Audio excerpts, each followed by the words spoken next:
안녕하세요. 이런 곳이 있다는 사실을 최근에야 알게 되었어요. 여기에서 들려주는 사연들을 들으면서 같이 공감하며 눈물 흘리고 분노하며 나와 비슷한 일들을 겪은 사람들이 의외로 많구나 느꼈어요. 그래서 저도 사연들을 듣기만 하다가 조심스레 용기를 내보았어요. 지금은 마음이 좀 더 단단해진 터라 담담히 저의 이야기를 풀 수 있을 것 같아요. 있는 그대로 쓰다 보니 사투리가 많은데 이해해 주세요. 저는 시골에서 태어나고 자랐어요. 시골 중에서도 구비구비 시골이라 어렸을 때부터 집에서 딸이라는 차별 속에서 자랐죠. 아유, 여자애가 공부를 해서 어디다가 쓰니? 얌전히 있다가 좋은 곳에 시집 가면 그걸로 끝이지. 여자아이가 가방끈 길어봤자 나중에 시집 가기만 힘들어져. 그 중학교만 나와도 얼마든지 시집 갈 수 있는데 굳이 고등학교까지 가겠다고? 그럼 눈만 높아지고 시집도 못 가지.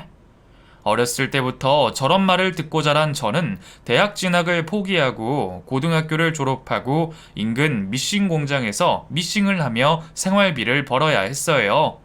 부모님이 시골에서 태어나 자란 탓에 다른 사람들보다 유독 아들에 대한 사랑이 크셨고 부모님의 성화에 못 이긴 저는 가고 싶은 대학교 진학도 하지 못한 채 일을 할 수밖에 없었어요. 제 바로 밑에 남동생의 학비를 벌기 위해서였어요. 다행히 동생도 엇나가지 않고 공부를 잘해와서 내 꿈을 동생이 이루기를 바라는 마음으로 그렇게 공장집을 오가며 살았어요. 저의 행복보다는 집이 우선이었고 또 그렇게 살아야만 했으니까요. 저 왔어요. 끄려, 인자 오냐? 그 어여 옷 갈아입고 나와라. 밥 다 돼간다. 네. 저녁 식사 중에 아버지께서 말을 꺼내셨어요. 말숙이 이번 토요일에 선 봐야겠는디. 무슨 선이요? 그 시장에 떡집 하나 있지? 왜 생선가게 옆에 그 조그만한 그 방앗간이랑 같이 하는 떡집. 거기 아들내미 하나 있는디. 그 집에서 말숙이를 언제 봤는지 그 참하다고 자기 아들내미랑 선을 보자대. 나이도 얼추 둘이 맞고. 저는 싫어요. 아직 시집갈 나이도 아니고. 이거사, 시집갈 나이가 정해져 있냐? 너 좋다는 자리 생겼을 때 후딱 가는 것이제. 그렇게 또 저는 부모님에 의해 선을 보게 되었어요. 미싱 공장 옆에 있는 잔잔한 음악이 흘러나오고 있는 작은 다방. 안녕하세요. 김기태예요. 안녕하세요. 조말숙이에요. 차는 어떤 걸로 하시겠어요? 저는 커피로 할게요. 여기 커피 2잔이요.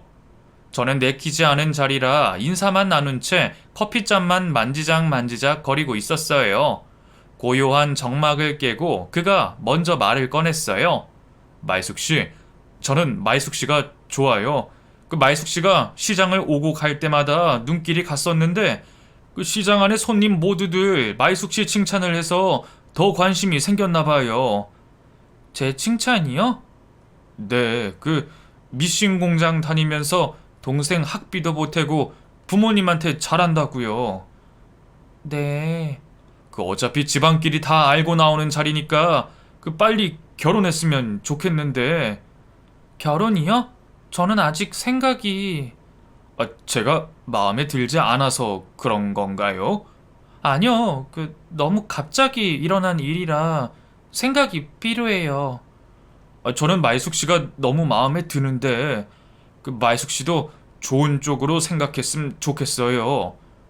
그와 헤어지고 집으로 돌아오는 길이 저에겐 너무나 힘들었어요. 집에 가면 당장이라도 결혼하라고 말을 할 텐데 내가 저렇게 좋다는데 아들아들 거리는 이 집에서 벗어날 수 있는 기회일까? 기태씨도 나쁜 사람으로 보이진 않는데 이런저런 생각을 하다 보니 벌써 집 앞. 다녀왔습니다. 말숙이 그 선짜리 어떻게 된겨? 기태 괜찮지? 저쪽 집에선 말숙이 마음에 든다고 그냥 당장이라도 식치르자고 난리던디. 아직 잘 모르겠어요. 아직 잘 알지도 못하고. 알기나 모르기나 그냥 저 짝에서 좋다는데 하면 될 것을 뭐가 그리 생각이 많냐. 살붙이고 살면 그게 부부지. 그냥 집도 떡집하고 굶어 죽지는 않겠구먼. 이번에 놓치면 언제 또 선자리가 들어올지도 모르는 일이고, 너 좋다는 사람 있을 때 가는 게 맞지. 저는 결국 이번에도 부모님의 성화에 못 이겨 그 사람과 결혼을 하게 되었습니다. 몇 년을 다니던 미싱 공장도 그만두고 떡집 일을 도우며 그 전에는 느껴보지 못한 사랑이라는 감정도 느끼게 되었고, 이제 나에게도 좋은 일들만 일어나는구나 생각했었어요. 그때까지는. 결혼을 하고 얼마 지나지 않아 감기 몸살이 왔어요. 속도 울렁울렁거리고 미열도 있는 듯 하고. 말숙씨, 몸은 좀 괜찮아요? 나와 있지 말고 들어가 좀 누워 있어요. 아니에요. 바깥바람을 쐬면 나아질 거예요. 아가, 그 혹시 임신한 거 아니냐? 나 아가 그 기태 가졌을 때 딱 그랬는디. 임신이요? 그려, 그 약 먹지 말고 그 기태랑 병원부터 다녀오더라고. 축하합니다. 임신 7주시네요. 네? 나도 이제 아빠가 되는 거야? 기태씨는 나를 얼싸안고 방방 뛰었어요. 내가 엄마가 된다니. 시어머니도 임신 소식에 너무나 좋아하셨어요. 아가, 그 초기에는 위험하니까 그 조심해서 지내야 혀. 그 우리 집 장손 잘못되면 안 되니까 그 항상 조심조심. 알겠지? 시어머니는 임신 소식을 들은 후부터 아직 태어나지도 않은 아이를 장손하며 뭐라도 하려고 하면 후다닥 달려와 본인이 한다며 쉬어라고 하셨어요. 아이고, 기태천은 복받은겨. 어느 누가 며느리 임신했다고 저렇게 아무것도 못하게 한대. 동네 사람들은 그런 시어머니의 모습에 제가 복을 받았다고 말하시지만 시어머니의 그 말들은 점점 저를 옥죄어 오고 있었어요.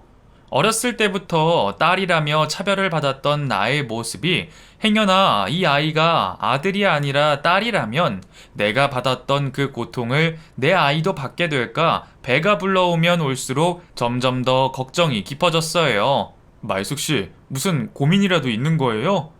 아니에요. 아닌 게 아닌데요. 그 얼굴이 어두운데 걱정 있으면 나한테 말해봐요. 그게 어머님이 태어나지도 않은 아이를 아들이라 생각하고 계시는데 만약에 아들이 아니면 실망하실 텐데 어쩌죠? 기태씨도 아들을 원하는 건가요? 아니요. 나는 아들이든 딸이든 상관없이 건강하게만 태어나기만 하면 돼요. 어머니가 저러시는 거 옛날 사람들은 다 그렇잖아요. 아들 욕심 있는 거 크게 생각하지 마요. 그래도 자꾸 신경이 쓰이네요. 말숙 씨가 걱정이 많으면 그 뱃속에 있는 우리 아기도 힘들 거예요. 아직 일어나지 않은 일에 대해서 걱정하지 않기로 해요. 고마워요. 그날 새벽 가진통이 시작되더니 점점 횟수가 빨라져서 자고 있는 남편을 흔들어 깨웠어요. 기태씨, 일어나 봐요. 나 배가 아파요. 기태씨, 기태씨. 코까지 골면서 자고 있던 남편이 저의 소리에 놀라서 일어났어요. 말숙씨, 괜찮아요. 나를 붙잡고 일어나 봐요. 움직일 수 있겠어요? 아이가 나오려나 봐요. 그렇게 저는 바로 병원으로 옮겨졌고 아이를 낳았습니다. 축하드려요. 예쁜 공주님이네요. 너무나 예쁜 아이, 작고 소중한 내 아이. 눈물이 나오더군요. 그런데 아유, 어딜 봐도 없어. 하나 탈고 나오면 좀 좋은겨? 임신해 있는 동안 귀한 손주 잘못될까 전전긍긍 하시던 시어머니는 서운한 마음을 거침없이 표현하셨어요. 기태 닮은 떡두꺼비 같은 아들 하나 태어났음 얼마나 좋았을겨. 아유. 어머니, 그만하세요. 둘 다 젊은데 아들이야 다음에 낳으면 되죠. 다음에 낳을 아들을 첫 손주로 낳으면 얼마나 좋았을겨. 시어머니는 자리를 박차고 밖으로 나가버리셨어요. 그걸 보고 있는 저 또한 마음이 편치 못했어요. 저희 엄마도 저를 낳고 이런 감정이었을까요? 친정 부모님도 죄를 지은 마냥 눈치를 보는 듯 했고 모든 것들이 이 상황들이 몸이 아픈 것보다 더 힘들었어요. 퇴원을 하고 집으로 온 후 시어머니의 구박은 더 심해졌어요. 몸을 자꾸 움직여야지 회복도 빨라지지. 오늘은 볕이 좋으니까 이불 빨래를 좀 해야 쓰겄다. 응예, 응예. 아니, 뭔 놈의 계집애가 저리 울었었냐? 뭐 하나 달고 나오지도 못한 게 목청만 저리 커선. 저는 이불을 빨다 말고 쫓아 올라가서 아이를 안았어요. 아가야, 왜 울어? 배고픈 거야? 저는 아기 울음소리 나는 것조차 눈치가 보일 정도로 사는 게 너무 힘들었어요. 몸을 푼 지 얼마 되지 않을 때부터 또 시작된 시어머니의 아들 타령. 진숙이 동생은 언제 볼게요? 이제 진숙이 100일 지났는걸요? 야가 무슨 소리 하는겨? 아는 젊었을 때 줄줄이 후딱 낳아야지. 그래야 니도 편하고 다 좋은겨. 내가 손주 하나는 보고 죽어야 할 거 아니여? 진숙이에게는 눈길조차 주지 않은 채 매일을 손주 타령을 하시는 시어머니. 아들, 딸 아무 상관이 없다던 남편도 그런 시어머니에게 아무런 말조차 하지 못했고 어디 한가운데 맘 편히 기댈 곳이 없던 저였어요. 그로부터 몇 달 후, 저는 또 임신을 하게 됩니다. 진숙이를 가졌던 그때의 기억들, 진숙이를 낳고 난 다음의 기억들, 이 임신이 반갑지만은 않았어요. 저는 또 아들이 아니면 어쩌지 하는 불안감에 매일을 보내야 할 테니까요.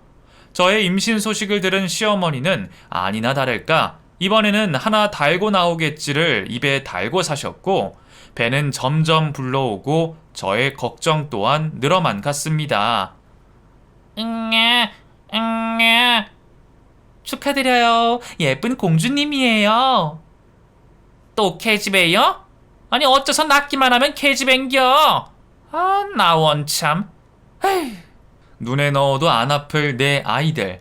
딸이라는 이유만으로 태어날 때부터 축하도 못 받는 내 아이들. 더 이상 이렇게는 살 수가 없다는 생각이 들었어요. 하지만 이 지긋지긋한 시댁을 벗어날 방법은 제게 없었죠. 지금껏 모아놓은 돈도 한 푼 없는 신세였어요. 저의 신세가 너무나 한심스러웠습니다. 누나, 이 기쁜 날에 얼굴 표정이 왜 그래? 무슨 일 있는 거야? 제가 미싱 공장에서 일을 하며 뒷바라지 해준 남동생이 병원에 찾아왔어요. 아니, 몸이 힘들어서 그래. 너는 서울 생활엔 괜찮고? 누나 덕에 좋은 학교 나와서 좋은 직장에 잘 다니고 있지. 누나가 나를 위해 희생한 거 다 알아. 미안하고 고마워. 어려운 일이 있을 때 얘기해. 이제는 내가 도와줄게. 알겠지?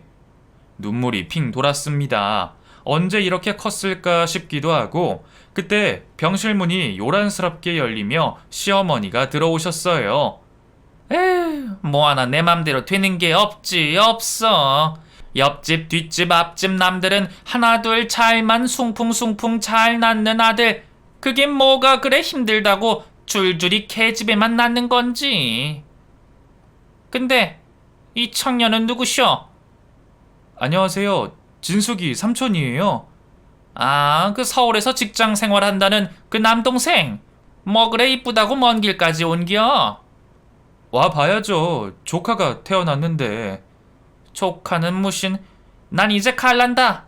얼굴 보고 가시오. 예, 조심해서 가세요. 시어머니의 태도에 저는 남동생의 얼굴을 바라볼 수가 없었어요. 누나, 지금껏 이런 대우 받으면서 살아왔던 거야? 아, 요즘 세상에 아들, 딸 뭐가 중요하다고 이런 대접을. 괜찮아. 지금은 섭섭해서 말은 저렇게 하시지. 잘해주셔. 저도 모르게 거짓말을 하고 있었어요. 남동생에게 저의 치부를 들키기 싫으니까요. 여하튼 몸조리 잘하고 도움 필요하면 얘기해. 난 누나가 행복했으면 좋겠어. 그래, 고마워. 도움이 필요하면 연락할게. 퇴원을 하고 집으로 돌아온 후 전 또 시어머니의 구박 속에 남편의 방관 속에 힘들었지만 오로지 아이들만 생각하며 살아왔어요. 세월에 장사가 없다고 연세가 많으신 시어머니는 점점 쇠약해지셨고 본인 몸조차 움직이기가 힘들어 지치실 때쯤 더 이상 저에게도 손주 타령도 하지 않으셨어요. 아이들이 학교에 들어갈 나이가 됐을 때쯤 시어머니는 시름시름 앓다가 돌아가셨고 저는 남동생의 도움으로 서울로 이사를 하게 되었어요. 갑갑한 서울보다는 태어나고 자란 시골 생활이 좋다는 남편은 시골에 남아 떡집을 계속하기로 결정했고 저는 아이들과 함께 서울로 올라오게 되었어요. 저는 서울로 가는 길에 내 아이들을 누구보다 사랑하며 잘 키우겠다며 다짐을 했죠. 첫째 진숙이는 사내대장부 같이 여자 남자 할 것 없이 친구들과 어울려 노는 것을 좋아했고 둘째 미숙이는 조용조용 얌전히 앉아 혼자서 책 읽고 공부하는 것을 좋아했어요. 한 번은 미숙이가 동네 놀이터에서 아이들에게 놀림을 받고 울면서 집으로 온 날 진숙이가 동네 친구들을 불러 모아 쫓아간 적도 있었어요. 그렇게 서로 다른 성향의 아이들이 자라 첫째 딸 진숙이는 경찰 공무원, 둘째 딸 미숙이는 유치원 선생님이 되었어요. 진숙이는 만나는 남자친구 없어? 친구 많지. 내가 한둘이겠어? 아니, 그런 친구들 말고 사귀는 남자 없냐고. 에이, 엄마는? 사귀면 이것저것 신경 쓰여서 귀찮고, 뭐하러 사겨? 지금처럼 자유롭게 지내면 얼마나 좋은데. 그러다 친구들 다 결혼하고 나면 넌 누구랑 놀래? 그럼 그땐 엄마랑 재미나게 놀면 되지 뭐. 말이라도 못하면. 근데 엄마, 요새 미숙이 들어오는 시간이 점점 늦어지는데? 이러다 사고 치는 거 아니야? 얘가 못하는 소리가 없네. 띵동 띵동. 미숙이 왔나 보다. 다녀왔습니다. 김미숙 씨, 요즘 너무 늦는 거 아닙니까? 언니도 참 얼마나 됐다고. 연애 사업은 잘 되어 가냐? 안 그래도 말하려고 그랬는데 나 이번 주말에 남주 씨 집에 초대받았어. 그래?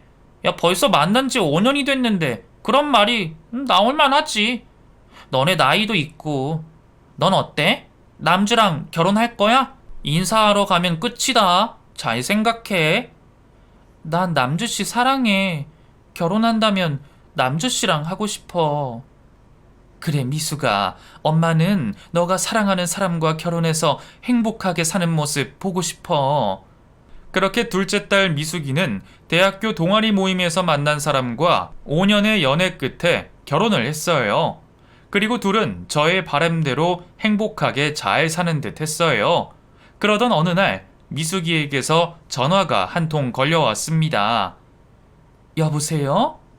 엄마, 나 임신했어. 임신? 축하한다. 이서방도 좋아하지? 장모님, 저도 너무 좋아요. 미숙이 닮았으면 아주 미인일 거예요. 스피커폰이었는지 옆에서 사위가 들끈 목소리로 인사를 하더군요. 당연하지.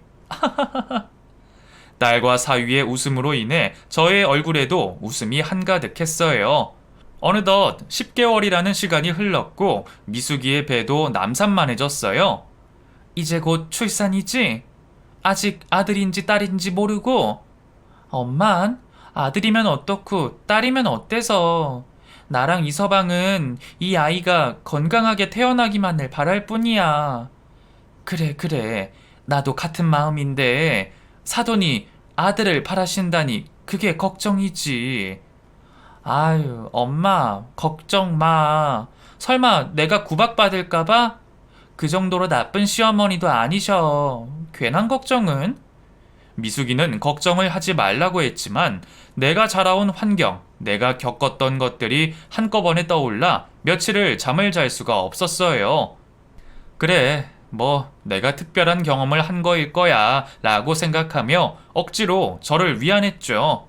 며칠 뒤 사위가 딸이 진통이 와서 병원으로 가는 길이라고 전화가 왔고 저는 바로 택시를 타고 병원으로 갔습니다. 김미숙 산모님 아입니다. 예쁜 공주님이에요. 예쁜 공주님, 공주님, 공주님. 심장이 덜컥 내려앉은 이 느낌. 우리 미숙이도 저처럼 구박을 받는 게 아닐까 온갖 잡생각에 사로잡혀 있을 때 사돈, 아이 보셨어요? 눈이 말똥말똥 엄마를 쏙 빼닮았더라고요. 환하게 웃으며 다가와 말을 건네는 사돈이었어요. 예, 그렇죠. 장모님, 제 말이 맞죠? 미숙이 닮았다면 미인이라고 했던 말. 너무나 환하게 아이를 예뻐하는 사돈과 사위의 모습에 괜한 걱정을 한 제가 부끄러웠어요. 그렇게 2주 뒤에 딸에게 전화를 걸었습니다. 산후조리는 잘 끝난 거야? 응, 이제 집으로 돌아왔어. 애기는 잘 먹고 잘 자지? 응, 어찌나 잘 먹고 잘 자는지 내가 할 일이 없다니까? 아주 효녀야, 효녀. 그래, 애기 잘 때 너도 집안일 하지 말고 잠도 자고 조금 쉬어. 다음 주쯤에 보러 갈게. 알겠어. 엄마도 쉬어요. 미숙이가 좋아하던 음식들이 뭐였더라? 저는 이것저것 적기 시작했어요. 잡채, 갈비찜. 그날 저녁에 장을 봐서 요리를 하고 있으니 첫째 딸이 퇴근하고 왔더라고요. 이야, 이게 다 뭐야? 오늘 미숙이 집에 가는데 미숙이 좋아하는 음식들 조금 챙겨봤지. 동생 덕에 내가 호강하겠는데. 몇 시에 나가게? 나 1시간 후쯤에 나갈 건데 가는 길에 모셔다 드릴게. 그럴래?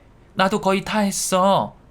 준비한 음식들을 바리바리 싸들고 딸의 집에 도착했어요.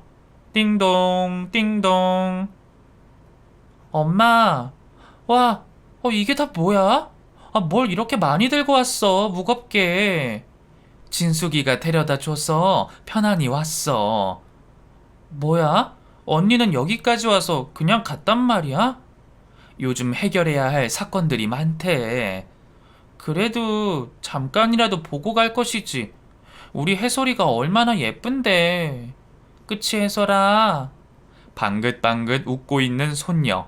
정말 눈에 넣어도 아프지 않을 예쁜 아이였습니다. 이서방은 잘 도와주고, 그럼 해솔이 보고 싶어서 퇴근하면 집으로 바로바로 온다니까. 근데 저는 왜 딸의 웃음 뒤에 쓸쓸함이 느껴졌을까요? 점점 야위어가는 딸의 모습에 안타까움이 밀려왔어요. 살이 왜 이렇게 빠진 거야? 애를 보려면 잘 먹어야 하는데 이렇게 살이 빠져서. 한약이라도 한 제 지어 먹자.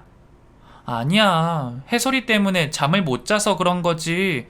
나 엄청 잘 먹어. 너무 걱정하지 마. 해솔이 조금 더 크면 나도 괜찮아질 거야. 엄마는 또 괜한 걱정한다. 알겠어. 나는 해솔이도 중요하지만 내 딸이 더 중요해. 힘들거나 도움 필요하면 엄마한테 연락하고. 알았어. 꼭 연락할게. 딸의 집에서 나오는 발걸음이 오늘따라 무겁게 느껴졌습니다. 해솔이는 어때? 많이 컸지? 고단세 살도 올랐더라. 너 집까지 와서는 그냥 갔다고 미숙이가 엄청 섭섭해 하던걸. 언제든지 볼 수 있는데 뭘. 근데 엄마 표정이 왜 그래? 미숙이는 괜찮다는데 자꾸 살도 빠져 보이고 웃고 있는데 그늘이져 보여. 그래?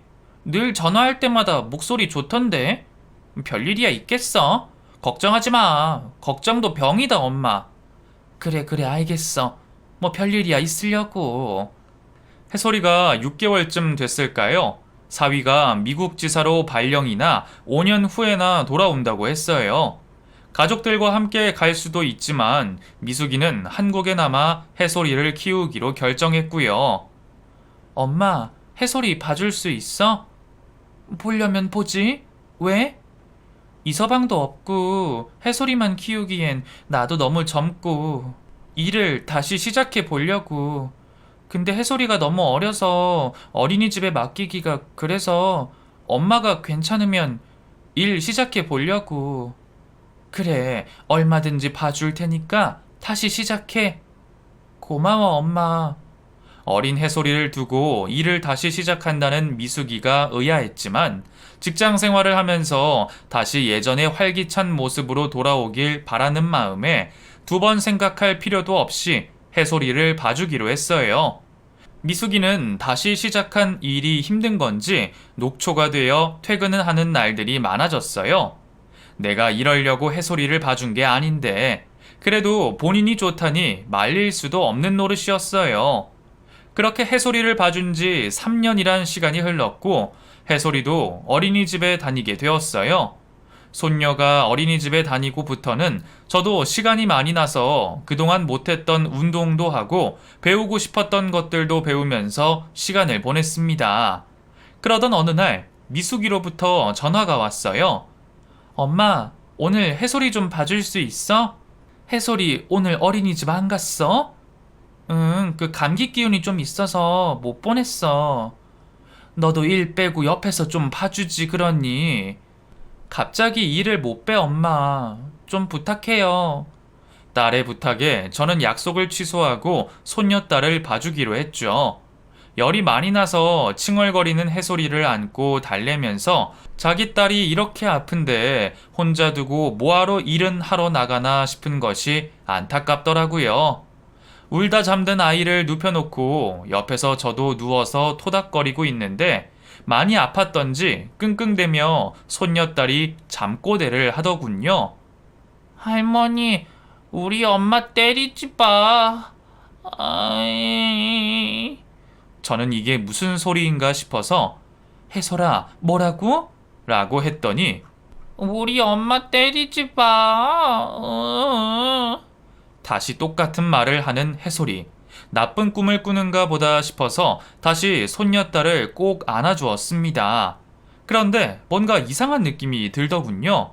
그리고 조금 뒤 첫째 딸에게 전화가 왔습니다. 여보세요? 엄마, 나 진숙이. 이 시간에 네가 웬일이야? 엄마, 혹시 미숙이 일하는 곳이 어딘지 알아? 위치는 어딘지 모르겠는데. 왜? 내가 잘못 봤나? 순찰 도는데 미숙이 닮은 애가 짐을 한가득 들고 가길래. 너가 잘못 봤나 보네. 미숙이는 오늘 유치원 현장 체험 간다고 그랬거든. 오늘 일찍 들어올 거지? 잘 모르겠어. 마치는 대로 바로 들어갈게요. 진숙이의 전화를 끊고 며칠 전 일들이 떠올랐어요. 유치원에서 일한다는 아이가 땀에 쩔어 들어오던 모습, 온몸에서 뿜어져 나오는 음식 냄새들. 그때는 유치원에서 일들이 많아서 그럴 거야 하고 넘겨버렸는데 예전과는 다른 딸의 모습에 뭔가가 있다는 느낌이 강하게 들었죠. 다녀왔습니다. 어서와. 현장 체험은 잘 끝냈고? 늘 똑같지 뭐. 해솔이는?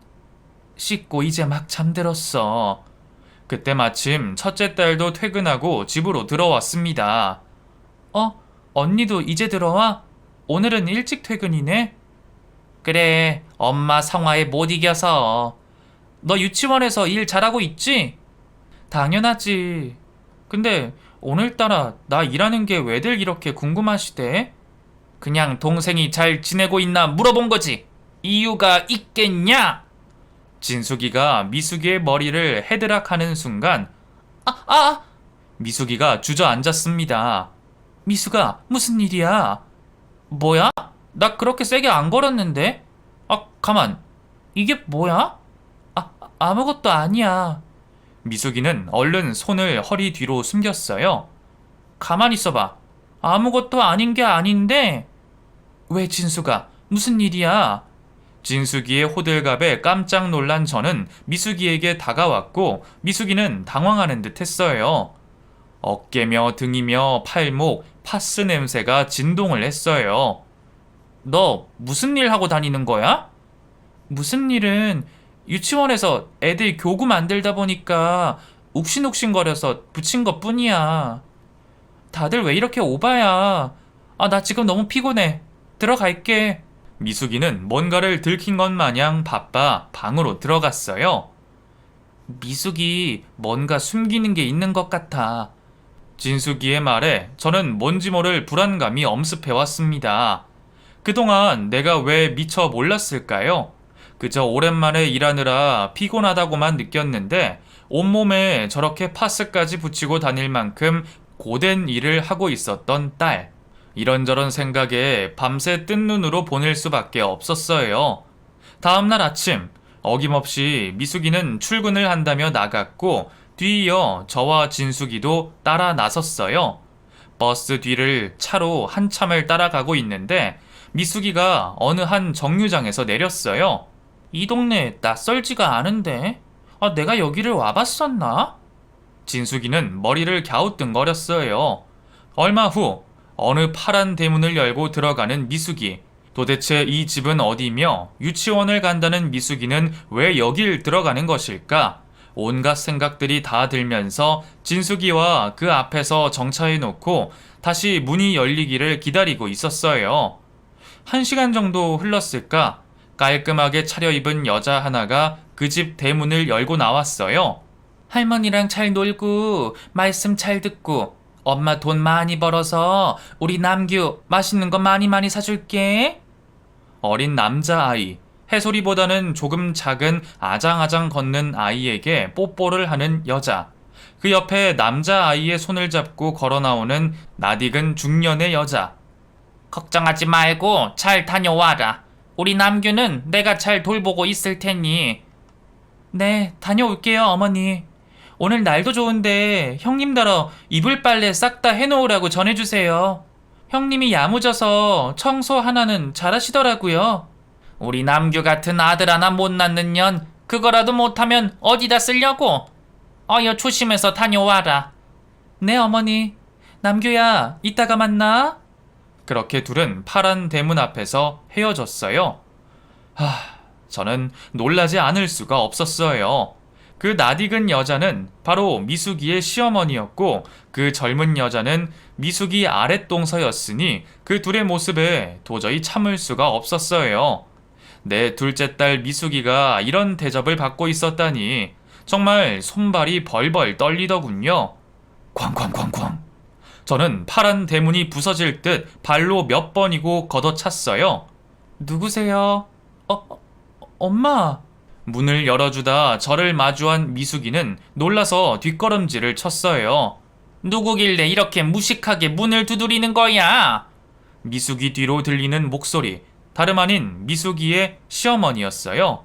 그 옆에는 수박을 먹고 있는 손자, 제 앞에는 다 늘어난 옷을 입고 바짓단을 둥둥 걷어올린 채 물기가 마르지 않은 발로 서 있는 내 딸 미숙이가 보였습니다. 정신이 혼미한 순간 번쩍 들게 해준 날카로운 목소리가 들렸죠. 이게 무슨 경우예요? 사돈집에 이렇게 불쑥! 얘가 왜 여기서 이러고 있는 겁니까? 지금 뭐 하는지 눈에 안 보이세요? 볕이 좋아 이불 빨래를 하고 있는 중인데 누가 그걸 몰라서 묻는 겁니까? 왜 우리 애가 이 집에서 이러고 있냐고요? 며느리가 시댁에 와서 이불 빨래하는 게 뭐가 그리 잘못됐다고 이 난리예요? 엄마, 그만해.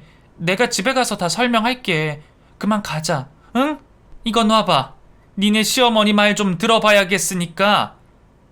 엄마, 그만 가자니까. 그래, 엄마 지금 너무 흥분했어. 우선 집에 가서 얘기 나눠요. 응? 옆에서 지켜보던 진숙이는 이러쿵저러쿵 말도 섞기 싫다며 저와 미숙이를 데리고 나왔어요. 집으로 가는 차 안에서 그 누구도 먼저 말을 꺼내지 못했어요. 미숙아, 지금까지 무슨 일이 있었던 거야? 유치원에 일하러 다닌다는 아이가 왜 거기에서 그런 모습으로 있었던 거야? 사실 그대로 얘기해봐. 오늘 내가 본 게 뭐니? 왜 네가 다 늘어진 옷을 입고 거지 같은 행색을 하고 있냔 말이야. 집에 도착한 미숙이는 바닥에 주저앉아 흐느껴 울기만 할 뿐 아무 말이 없었어요. 미숙아, 무슨 일이야? 무슨 일이 있었던 거야? 저와 진숙이의 다그침 속에 미숙이는 침묵을 깨고 입을 열었어요.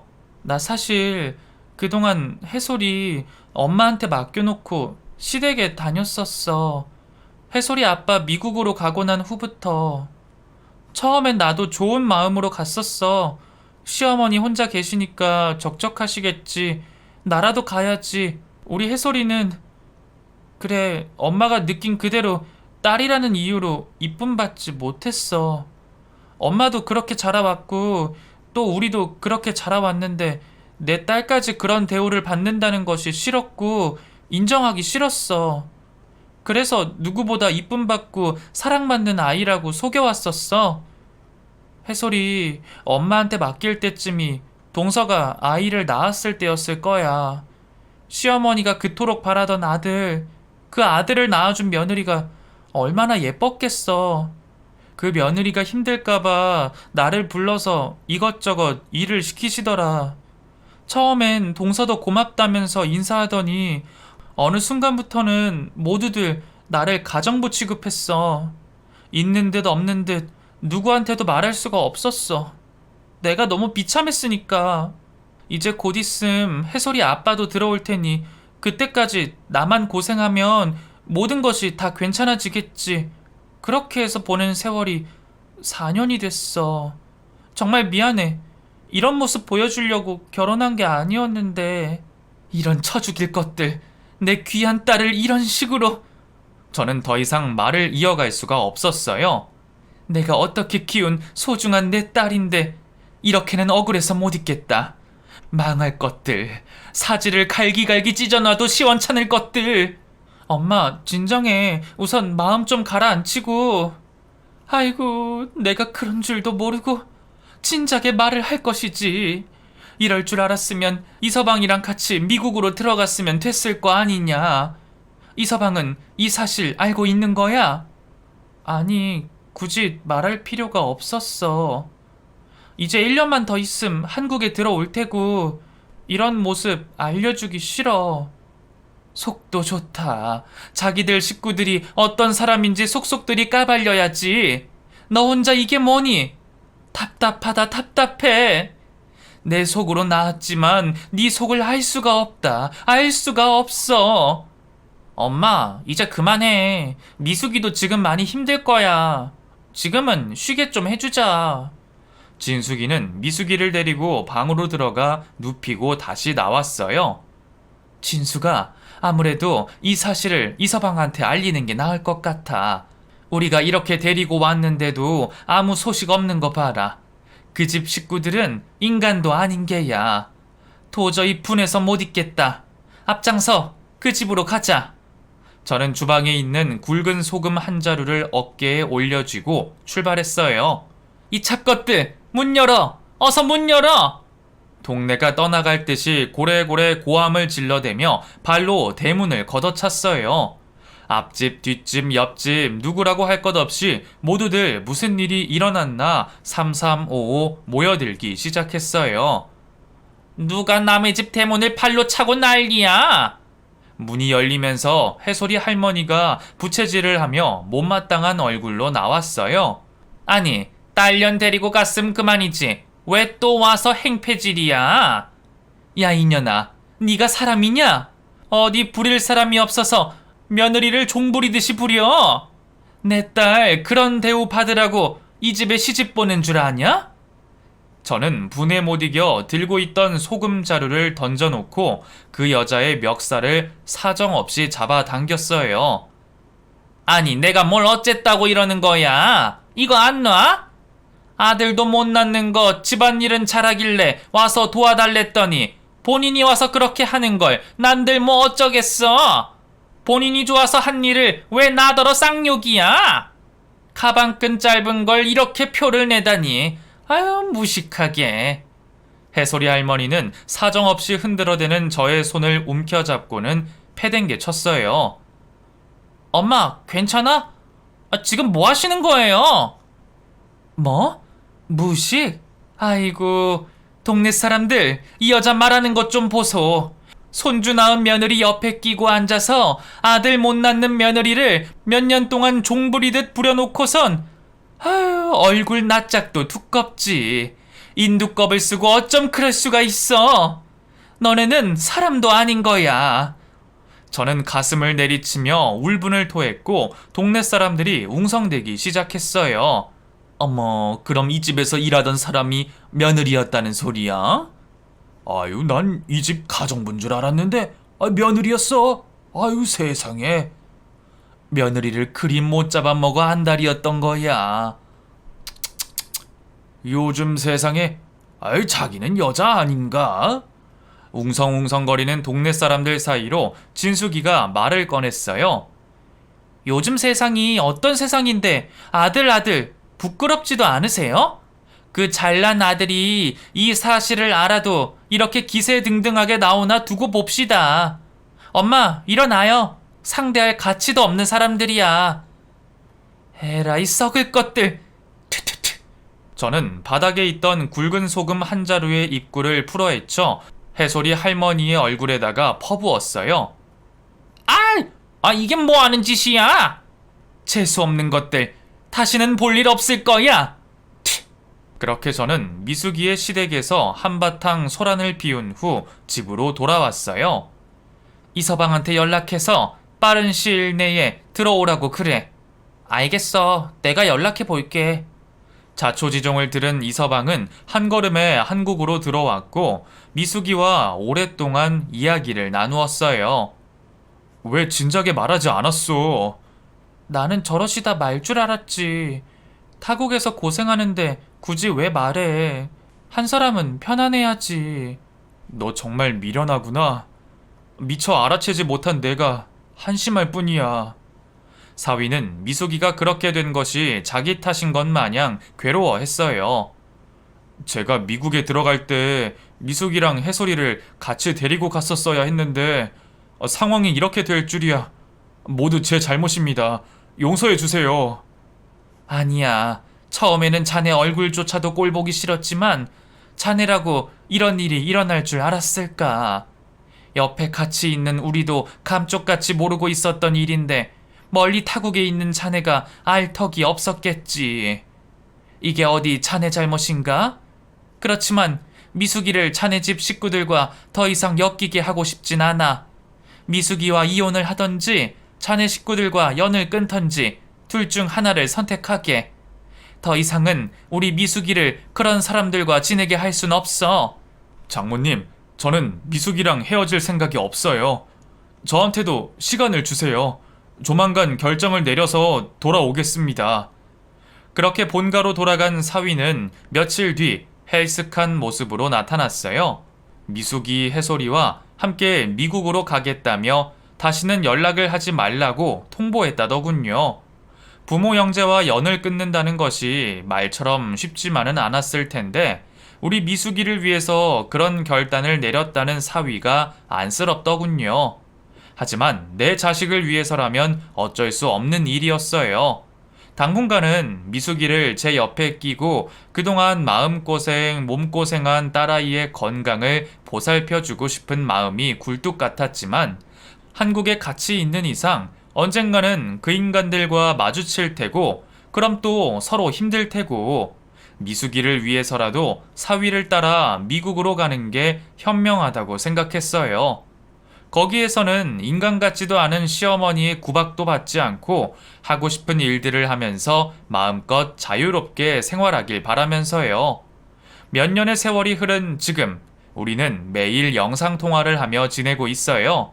할머니, 이모, 오늘은 해솔이가 학교에서 이걸 만들었어요. 엄청 이쁘죠? 해솔이가 알록달록 깃털이 꽂힌 예쁜 모자를 쓰며 말을 했어요. 그래, 모자가 너무 예쁘구나. 해솔이가 만든 거야? 네, 하얀색 깃털에 빨간색, 파란색, 초록색 물감을 칠해서 말려서 붙인 거예요. 인디언 추장 같죠? 그래, 인디언 추장 같구나. 할머니도 갖고 싶은걸.